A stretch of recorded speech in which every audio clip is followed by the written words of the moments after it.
She was falling, her arms reaching out, her scream lost in the wind, as 6 cadets on the rooftop laughed and pointed, one of them shouting, "Die, B*TCH," like it was just a joke, while another filmed it all on his phone, thinking this would go viral in their private group, never once realizing what they had just done was not only dangerous but criminal, because they had pushed someone off a 3-story training building, thinking no one would care, thinking she was just some quiet, weak girl, who didn't belong there anyway, who had no family, no rank, no power, just soft eyes and scars she never explained. But as her body plunged toward the concrete, what they didn't know was that this wasn't her first fall and this wouldn't be her last, and right before she hit the ground, a hidden safety net caught her. One place during rescue drill prep week that none of the cadets remembered because they skipped the briefing, laughing through it as usual. But she landed hard, rolled, and stayed. Still for a second, her heart pounding, blood in her mouth, the sky spinning above her. And then she sat up, slowly, her hands shaking, her shoulder bruised, but her eyes sharper than ever. Because this wasn't the end. This was the start. And the girl they thought they'd broken had been trained for much worse, had lived through much worse, had come here for a reason none of them could guess. And when she stood and looked up at them, those 6 arrogant cadets who now looked down in silence, half grinning, half confused, she knew exactly what to do next, because her name wasn't really Cadet Jess Turner. That was just her cover, and she wasn't just here to train.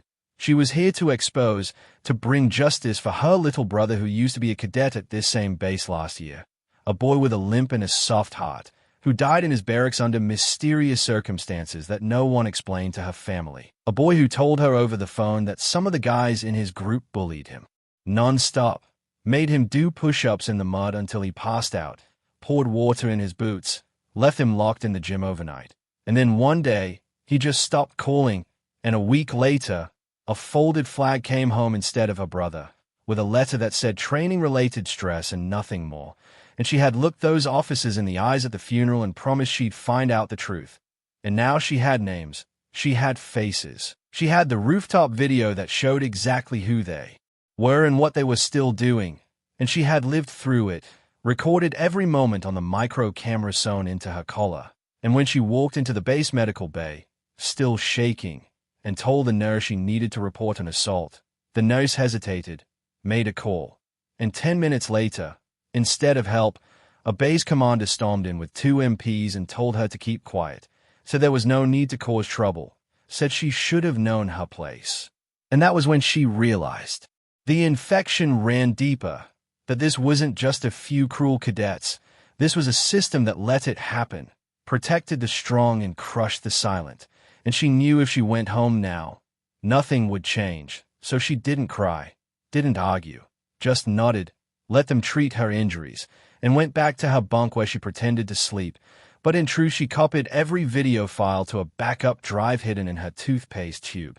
And at dawn, she walked to the edge of the base where an old man swept the gravel outside the motor pool.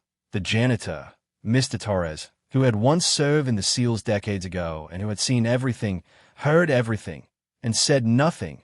But today, when she looked him in the eyes and said, "They did it to my brother, too," his broom stopped, his jaw tightened, and he said, "Come with me."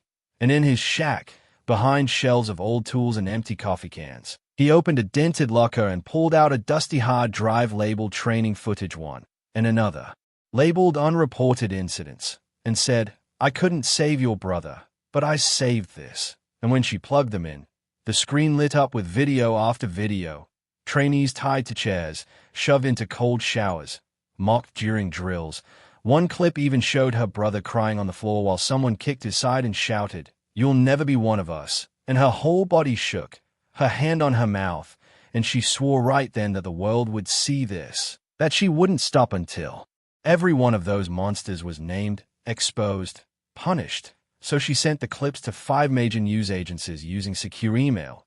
But just hours later, her room was searched, her phone taken, and she was called to the commander's office where he told her, calm and cold, "We know what you're trying to do, and you'll regret it." But before he could say more, the door burst open and a man in a black suit entered, flashed a badge marked DOD Oversight Division, and said, Cadet Turner, you'll come with me. And she thought for a moment she was being arrested. But when she stepped outside, a black SUV waited, and inside sat a woman in her 50s with sharp eyes and a warm voice who said, "You passed. Jess, this was your final test." And Jess blinked, confused, until the woman said, "You were never alone. Project Torchlight has been watching since the funeral, and we needed someone inside, someone with the courage to go all the way." And Jess felt like her breath left her, because all this time, she thought she was fighting alone, and now she learned she had been part of something bigger. And in a hidden government facility off the grid, she was debriefed, shown how her actions led to the arrest of 3 officers, the shutdown of the entire base, and the opening of a national investigation into abuse in elite training programs. And yet Jess didn't feel proud, didn't feel relief, only grief, because her brother wasn't coming back, and the system he died in still breathed. And when she asked what happened to the 6 cadets, the woman told her quietly, "They are being processed. 3 have confessed. 1 tried to flee. 1 took his own life." And Jess felt a strange ache in her chest, because even monsters are still human, and the cycle of pain had gone too far.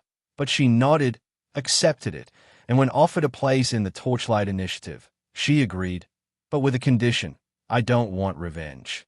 I want prevention." And over the next 2 years, she trained harder than ever, not just in tactics but in justice, speaking in front of Congress, meeting mothers like hers, helping design new safety protocols for military schools, and behind the scenes, she led a quiet team who reviewed old cases, reopened files, tracked whistleblowers, and gave voices to those who had none. And one morning, walking through a new base where her photo now hung on a wall marked "Honor Through Truth," she passed a new cadet with nervous eyes, and he whispered, "Thank you for what you did." And she paused, nodded, and said, "You just make sure no one else ever gets pushed," and walked on. But late that night, in her quiet room, she opened a letter with no return address, just one line inside: "We see what you're doing. It's not over." She stared at it for a long time, then folded it, placed it beside her brother's photo, and whispered, "Then neither am I." Because the mission hadn't ended on that rooftop, it had only just begun.